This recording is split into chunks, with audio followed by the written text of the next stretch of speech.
this is such a beautiful church. My in-laws, my husband's parents, are from Michigan, and their UUs, they're actually they live in Michigan, and so belong. They have their community there, but they're very involved.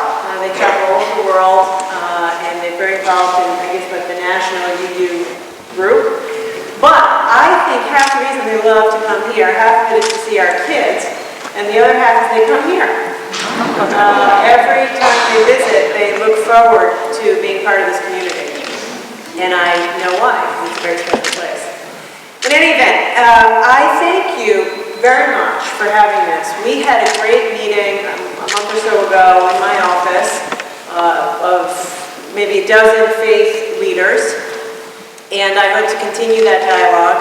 And it was a fairly broad and ranging discussion around what we need to do as a community to make Rhode Island a more peaceful and less violent place.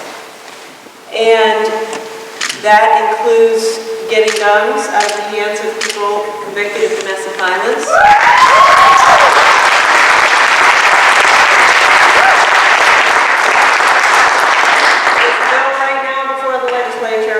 Time to pass it.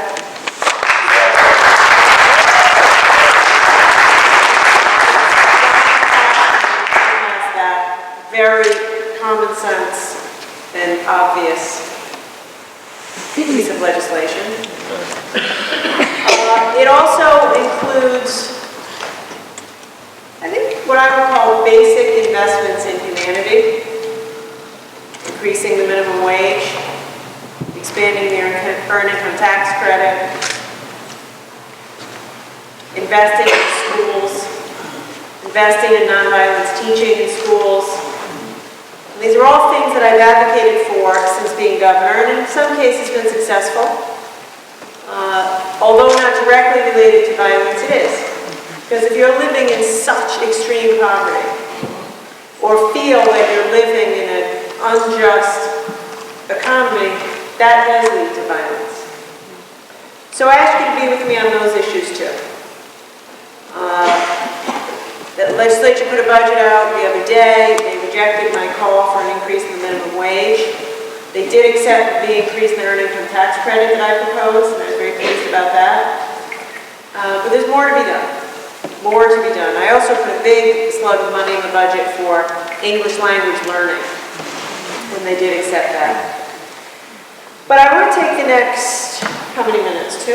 Whatever. Whatever. Don't say whatever. It's got competition in front of 200 people that says whatever. 2 minutes. Exactly. Yeah, but you're a much better preacher than I am. I want to take a few minutes to talk to you about the work that we are doing with many people on your panel around making our criminal justice system more fair, humane, and quite frankly, cost-effective. Because I have to tell you, incarceration ain't cheap. That is true. This is not, whenever it comes time to do our budget, I'm reminded how expensive it is to incarcerate someone. So I'm going to share a few statistics that I'm sure you're familiar with, but every time I hear them, it makes me recommit myself to the work. The U.S. has the highest incarceration rate in the world, suffers from high rates of recidivism. In Rhode Island, 3,000 people, we have a million people here, 3,000 people a year go to communities after the ACI. Half of them will commit another crime within 3 years. And we do very little in the way of helping folks return to their life and find a job after incarceration. And many Rhode Islanders involved in the criminal justice system aren't incarcerated, they're on probation. 24,000 people in Rhode Island are on probation. 24,000 people in Rhode Island are on probation. We have the second highest rate of probation per capita in the country. Second highest rate of probation in the country. 1 in 6 black men in Rhode Island are on probation. 1 in 6 black men are on probation. Try to get a job when you're on probation. It's It's a slow economy. Try to get a job if you're on probation. Try to get a job if you're on probation for 10, 15, 20 years. They pass out these probation sentences, which are incredibly long. And they're going to talk about it, they know more than I do.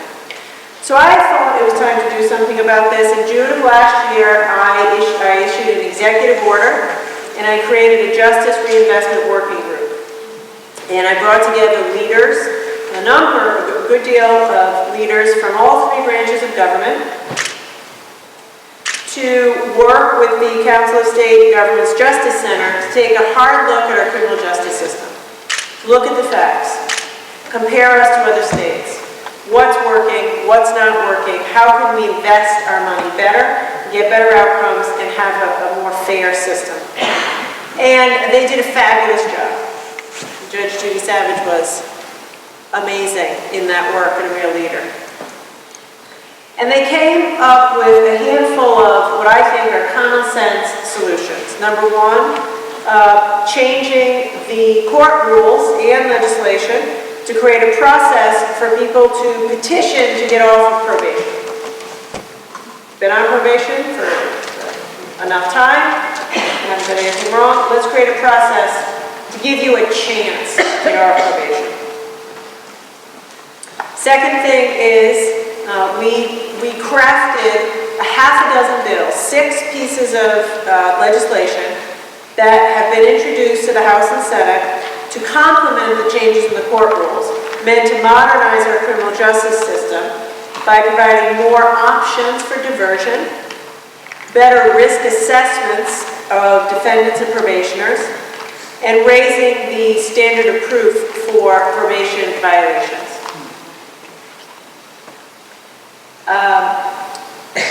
Not everyone should be treated the same. Let's do a risk assessment. Let's do a risk assessment. The higher risk people ought to be treated differently than the lower risk people. Other states do kind of quantify this. They have risk assessment models. And it works. Someone that has a greater risk should be treated differently. And it should not be, let me tell you a quick story, and I want to wrap up. I do the Good Friday walk. This show, the Good Friday walk, I'm walking with my family down North Main Street. Young man, I don't know, 20-ish, African-American, came up to me. He said, "Hey, Miss Raimondo, is it true that you're going to fix is it true you're going to fix the 42B? You could probably tell me the exact. 32F. 32F, thank you. Is it true you're going to fix the 32F? I'm like, yeah, I'm sure I'm on it. So I said, what? And he said, that is ruining my life. I said, what's the 32F? Bottom line is, the kid was on probation. He was caught on a technical violation. I think he was driving with a suspended license.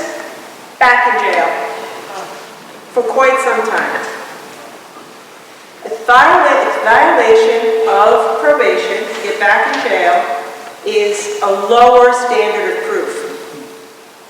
It's too easy. Incarceration is taking away your liberties. Higher standard of burden of proof. Also, so we put these 6 bills forward to address what I've just said. Additionally, I proposed to the General Assembly $1.5 million for more investments in the correctional system for probation officers and expand access to behavioral health services. A lot of people in jail have mental health. They don't need to be in jail. They need to be taken care of for mental health. We need more probation officers to do the job. And I'm sure that AT will go into this, but spending this much money on effective mental health and probation saves this much money on lengthy incarceration. So this is what we're trying to do. Now, it's very timely that you've come together this evening, because if you agree with what I've laid out, and if you agree with what's going to be discussed tonight, I'd like your help to get these bills passed. The legislative session is going to end in the next week. The domestic violence gun bill, that's going down in the next week. The 6 bills that we've introduced to the House and Senate that change the probation system and the criminal justice system are going to be passed or not in the next week. And I believe what's the precise status? I think they've gone through the Senate, but then they've held in the House. They need votes in House Judiciary and on the Senate floor. So they've gone through Senate Judiciary, they need a vote on the Senate floor, and they have to get through the House of Representatives. Make your voices heard. That is what I would ask. Two questions. Yes. Yes, Governor, at the front of the seat, you will see a case that I would like for you to look at, and it's near your name sign. Okay. Please take that, and I will be willing to come down and do whatever possible to advocate for that. I will find that, and we will do that. Thank you. When I worked in the drug and alcohol fields back in the 80s and 90s, I used to go into the prisons, and at that point the statistics were 80% of the people that were incarcerated had a drug or alcohol problem. I didn't hear anything about additional drug and alcohol rehab. I used to go and, if they were appropriate, take them into our facility, but I haven't heard that component in your... Yeah. So one thing I can tell you, which is some good news, is I proposed and the General Assembly approved a several $1 million investment in medical assisted treatment for inmates who have overdose, who are addicted. Because as you know, well, maybe you don't know, what happens now is if you have an overdose disorder, you go into the ACI, they basically go cold turkey, which is extremely dangerous and makes you much more susceptible when you come out to an overdose. So we do have that. I think I'm getting hooked from the reverend, so I'm going to wrap up because you have a terrific panel. I'm just going to say to you, we have a chance right now. These bills are before the Assembly. We have a chance to create a more just and less violent Rhode Island, save money in the process. We love your help.